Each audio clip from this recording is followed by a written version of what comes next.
Hey everybody, this is John at Subcase, and today we're going to be going over one of our latest products, the UB Pro with Kickstand for the Samsung Galaxy S9 Plus. So this product just came out for the Galaxy S9 Plus, and what we did is we went ahead and added a kickstand to an already amazing UB Pro case. So I'll go ahead and show you how to install it here. I went ahead and put the phone in the screen protector itself first, snapping it into place, and then you want to snap the whole phone with the screen protector into the actual hard shell itself.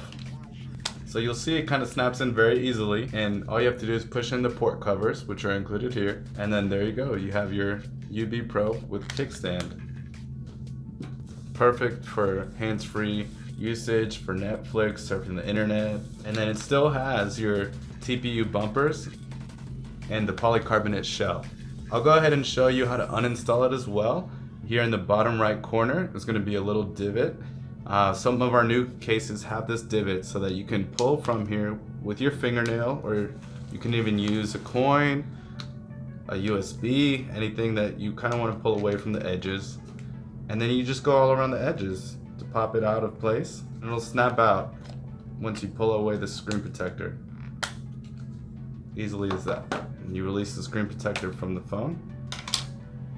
And there you go.